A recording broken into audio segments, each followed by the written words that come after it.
O Money Report conversa hoje com Arthur Lopes, sócio da Iver Capital, consultoria especializada em reestruturação de empresas.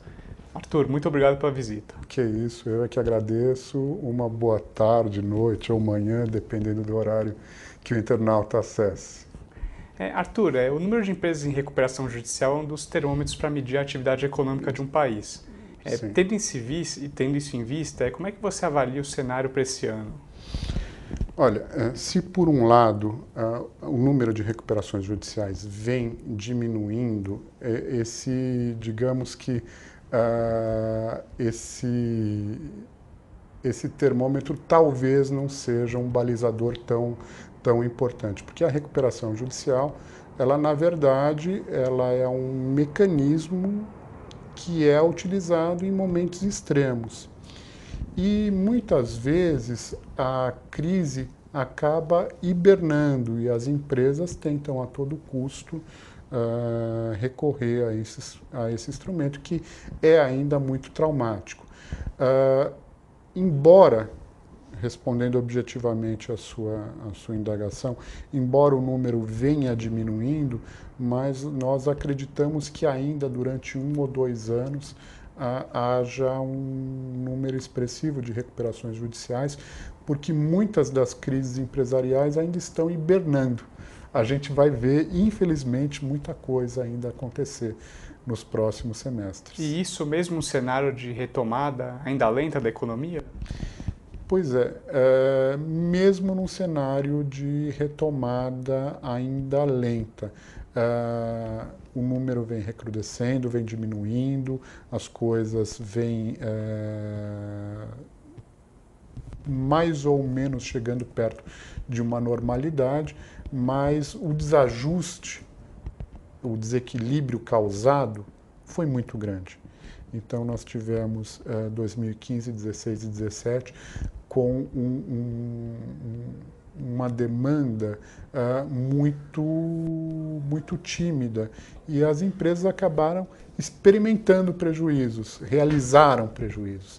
E esse prejuízo está aí, tem que ser pago. Ou ela se financiou contratando operações bancárias, ou deixou de recolher imposto, ou deixou efetivamente de pagar os seus fornecedores e vem manejando tudo isso ao longo do tempo, vem equilibrando isso. Algumas dessas companhias conseguirão dissolver esse passivo, outras, infelizmente, vão ter que recorrer a mecanismos mais drásticos, a processos de reestruturação que podem redundar em recuperação judicial. Não é que necessariamente vão redundar numa recuperação judicial, vão desaguar numa recuperação judicial. Mas, de algum modo, eles vão ter que tratar essas crises que foram instaladas. E nesse cenário, qual é objetivamente a principal dificuldade que você avalia nas empresas? Olha, é difícil sintetizar uma dificuldade, mas se eu tivesse que sintetizar uma dificuldade, eu diria que é o acesso a capital de giro. O Brasil é provavelmente um dos países com menor oferta de capital de giro e de acesso a crédito.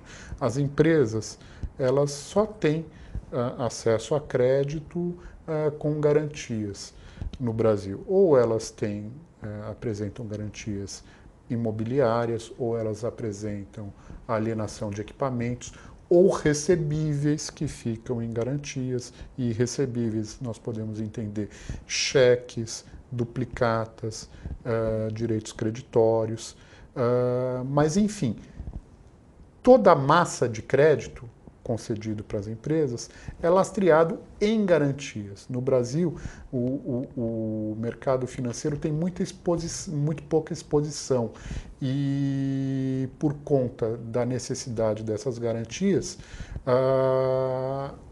o dinheiro colocado à disposição das companhias também é menor, porque nem todas as companhias têm garantias para oferecer. Então, eu diria que a existência de capital de giro é um limitador muito grande ao crescimento, ao funcionamento e à recuperação das companhias que já estão apresentando algum nível de dificuldade. Uhum.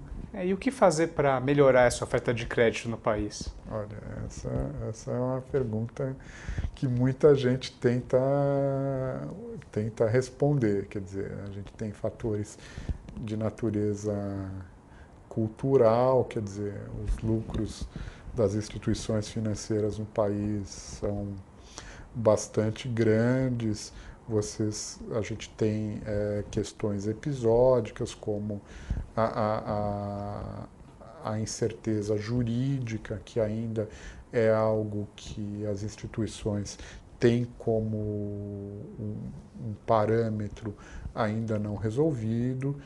E, enfim, existem aí uma série de questões sistêmicas que o empresário fica à mercê disso. Então, a gente costuma brincar que a companhia, especialmente a companhia que está com algum tipo de dificuldade, ela tem que fazer a sua lição de casa independente disso tudo e até considerando essa dificuldade, considerando essa falta de acesso a capital de giro como uma das variáveis, como uma das variáveis desse jogo que não é tão justo assim, que é mais difícil, mas não adianta. Quer dizer, o fato da gente lamentar não nos ajuda a pagar a folha no final do mês. A gente tem que considerar que esse crédito é restrito e temos que ter ferramentas gerenciais, temos que conduzir o dia a dia da companhia de uma maneira clara para conseguir granjear a confiança das instituições financeiras. E do lado do Estado, quais medidas deveriam, na sua opinião, ser tomadas para tentar melhorar esse ambiente, digamos, de oferta de crédito no país?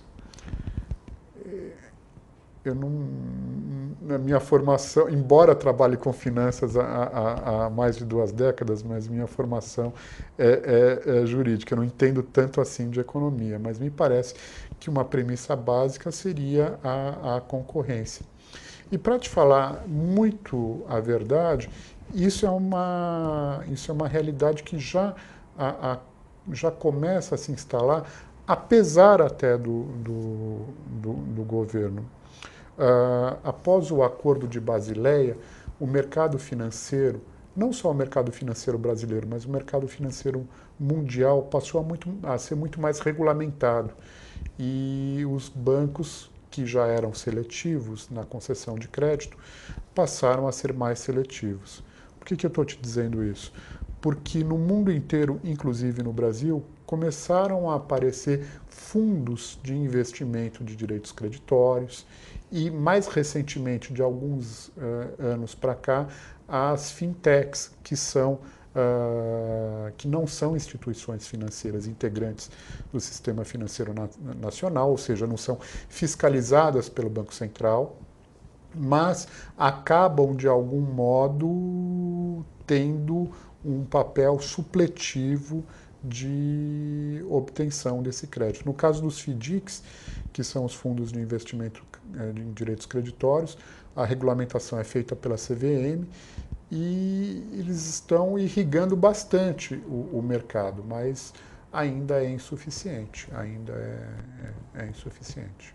Pensando no mercado de forma geral, mas também na atuação específica da Aiver, o quão a lei de recuperação judicial, em substituição à antiga concordata, ajudou, facilitou o trabalho? Olha, facilitou muito, quer dizer, não especialmente o trabalho da Aiver, mas o trabalho e ajudou a pavimentar os processos de reestruturação de companhias que são viáveis, porém atravessam dificuldades momentâneas. A antiga concordata, ela previa 3 modos de solução do passivo. Ela era dilatória, ela dava um prazo para a empresa pagar suas dívidas, ela era remissória, ela dava um desconto na dívida da empresa, ou era mista, um pouquinho de desconto e um pouquinho de prazo.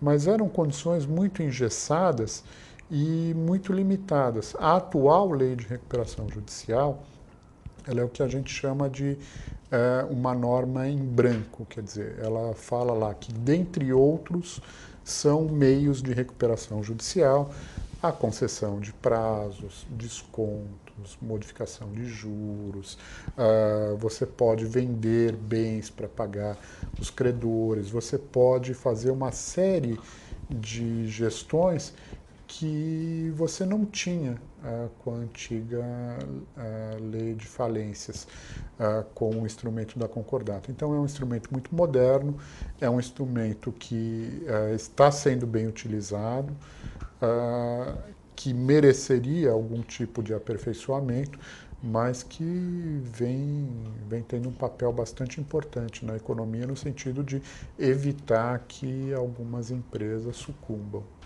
E quais pontos você acha que poderiam melhorar na lei? Bom, nós temos pouco tempo, a gente poderia falar disso ad infinito, mas o que a gente poderia dizer e que atrapalha muito os processos de recuperação é que alguns créditos não são sujeitos ao processo de recuperação judicial. Então, se por um lado você tem os próprios trabalhadores como sujeitos, empresas que têm garantia real, sujeitas, empresas sem garantia também são sujeitas, a lei observou algumas exceções, e são exceções muito perversas, que normalmente beneficiam instituições financeiras.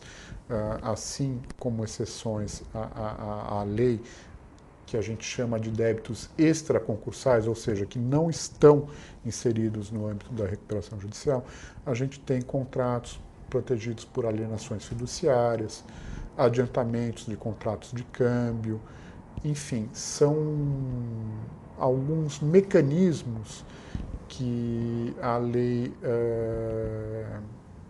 concedeu às instituições financeiras, no sentido de que a lei, a recuperação judicial não incidisse sobre esses débitos. E no dia a dia isso é bem representativo, isso faz uma diferença muito grande. E pensando agora no cotidiano das empresas, questão mais específica, na sua opinião, como se faz para salvar uma companhia que está em vias de entrar em recuperação judicial? Na verdade, toda companhia em dificuldades ela precisa de três coisas. Ela precisa de dinheiro novo, porque efetivamente ela precisa comprar matéria-prima, e se ela está em crise ela não tem mais capital de giro. Ela precisa alongar o passivo, porque o passível de curtíssimo prazo estrangula a operação. Então, se você coloca dinheiro novo e não alonga o passivo, todo o dinheiro que você coloca vai pelo ralo. A gente já ouviu falar de empresários que venderam casa, venderam carro, colocaram na empresa e não resolveu o problema. Por quê? Porque o passivo se concentrava muito no curtíssimo prazo. Então é necessário alongar o passivo e é necessário uma reestruturação operacional, no sentido de ampliar a margem de contribuição do negócio, para que essa margem de contribuição possa dissolver o passivo ao longo do tempo. Então, são sempre três frentes de atuação: a obtenção de dinheiro novo, para que a empresa possa rodar normalmente, o alongamento da dívida e a reestruturação operacional para ampliar a margem de contribuição do negócio. E essas três coisas, essas três metas, elas têm que ser buscadas de maneira cotidiana e de maneira absolutamente ao mesmo tempo. Você tem que efetivamente caminhar nas três direções ao mesmo tempo. Todas as três direções são caminhos que vão redundar numa meta final, que é a salvação da companhia. E você conheceu já muitas empresas que conseguiram cumprir esses três objetivos e evitaram um eventual processo de recuperação judicial? Olha, a gente tem casos onde nós fazemos o processo de reestruturação sem a necessidade de recorrer à recuperação judicial, e a gente tem casos onde nós pedimos recuperação judicial, trabalhamos nessas 3 variáveis e salvamos as companhias. Então, eu costumo fazer uma analogia muito pobre, mas que ela é didática. A recuperação judicial ela é um remédio, tá? Que muita gente não gostaria de tomar, mas dependendo da perspectiva, Pedro, se eu te convidar agora para a gente levantar e fazer uma quimioterapia, você vai falar que eu sou louco. Mas se nós estivermos com câncer, isso vai fazer algum sentido. Então, a recuperação judicial, ela não é efetivamente uma alternativa agradável, mas ela é a falta das outras alternativas. E quando é necessária uma recuperação judicial? Tem uma coisinha mágica aí. A recuperação judicial, ela na verdade, ela é necessária quando você não consegue, pela via negociada, recompor o seu passivo. Ou seja, aquilo que eu falei de redesenhar a dívida, ela pode ser feita de maneira negociada, então a gente vai procurar o credor, vai procurar o banco, falar, olha, eu tenho condições de pagar essa dívida apenas em 60, 72, 90 meses. A gente vai fazer isso com o banco, vai fazer isso com o fornecedor. Quando a gente consegue fazer isso, nós não precisamos de um alongamento compulsório, que é a recuperação judicial. Agora, quando isso não é viável, aí nós temos que proteger a companhia e temos que pedir a recuperação judicial. Então, a recuperação judicial, ela não define necessariamente o destino da empresa. Obviamente que não é algo agradável, mas ela é uma chance da companhia se salvar, ela é uma chance da companhia se recuperar. Então, ambos os processos podem redundar na salvação da companhia. Pela via negociada, um processo de turnaround sem a necessidade de uma intervenção judicial, ou processos de recuperação judicial, que aí também se aplica uma lógica própria, tem determinados ritos, mas que também vão desaguar na salvação da companhia quando esse processo é bem conduzido. E como é esse processo de convencimento das empresas de que é necessário entrar em um processo de recuperação judicial? Porque a gente sabe que existe muito preconceito. Às vezes as pessoas acham que recuperação judicial é a mesma coisa que falência. Respondendo objetivamente, é um inferno, quer dizer, porque o empresário, especialmente o empresário honesto, o empresário que conseguiu construir um legado, ele é cioso disso. Então, para ele é muito custoso se ver numa situação como essa. Quer dizer, para ele quebrar um pacto, quer dizer, quebrar aquilo que está acordado, quebrar um contrato, é muito doloroso. É quase que uma dor de natureza pessoal, quer dizer, isso não é visto muito como business. É quase como se, de algum modo, o empresário entendesse aquilo como uma incapacidade sua. Quando, na verdade, isso é uma grande besteira, porque a gente acabou de sair de 3 anos de variação negativa do produto interno bruto, onde os acontecimentos mais imprevisíveis aconteceram. E isso não depõe contra absolutamente ninguém. Teve gente que foi arrastado nesse turbilhão. Então isso não define competência, não define caráter, mas para a gente honesta e para aquele empresário que sempre foi vencedor, sempre teve êxito naquilo que fez, é muito doloroso, é muito custoso. Então a gente tem que olhar isso com muito cuidado, sempre com muita sensibilidade e com muito profissionalismo. Quer dizer, a gente se arma de elementos objetivos de números e de simulações e de elementos bastante objetivos para persuadir o empresário, mas ainda assim há uma resistência que a gente compreende, que a gente tenta. Nós somos até solidários, mas é um processo que, infelizmente, não dá para a gente negociar com a doença. Quer dizer, se a doença se instaurou, temos que tratá-la. Não adianta o processo de negação se perpetuar muito, né? Pois, do contrário, o ser morre. No caso, a empresa morre. E para concluir, na sua opinião, pela sua vivência, conversando, vendo esses processos, quais são as principais lições que os empresários acabam tomando nessas situações? Olha, eu escrevi alguns livros, eu escrevi 4 livros, e no primeiro livro que eu escrevi, no prefácio, tem uma citação do Antônio Hermínio de Moraes. Ele dizia o seguinte: só vira empresário quem já cogitou uma concordata, naquela época era concordata, ou passou o chapéu nos bancos para pagar a folha no final do mês. Na verdade, esse processo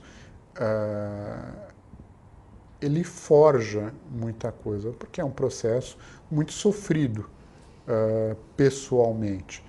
É um processo muito sofrido para o empresário e para a própria coletividade, porque você tem uma série de conflitos de interesse legítimos que, num momento de dificuldade, você tem que arbitrar. Então, você tem que... o empresário tem direito de querer efetivamente o seu dividendo, o funcionário tem direito de querer a manutenção do posto de trabalho, o banco tem direito de querer reaver o que foi emprestado nas condições que foram emprestadas, o fornecedor tem direito de exigir o seu pagamento, porém, o exercício desses direitos todos de uma forma instantânea acaba por inviabilizar todos eles. Então, é algo muito sofrido que os empresários que passam por esse processo acabam desenvolvendo uma visão diferenciada do próprio negócio, no sentido de não incorrer em determinados equívocos ou não entrar em determinadas armadilhas ou trabalhar com algumas variáveis desse jogo, que é injusto, como a gente falou do acesso ao capital de giro. É injusto, mas está aí, quer dizer, então a gente tem que fazer mais com menos e melhor com esse pouco capital de giro. Então, existem ferramentas para a gente trabalhar com isso. Na verdade, um grande aprendizado e acrescenta muito pessoal e profissionalmente. As pessoas que estiveram atentas tiveram grandes lições e se transformaram mesmo em empresários mais conscientes, mais pujantes e evitando aí algumas armadilhas que o ambiente empresarial nos desafia. Arthur, muito obrigado pela visita, a gente vai ficando por aqui. Obrigado, Pedro, muito obrigado aos internautas e foi um prazer falar com vocês.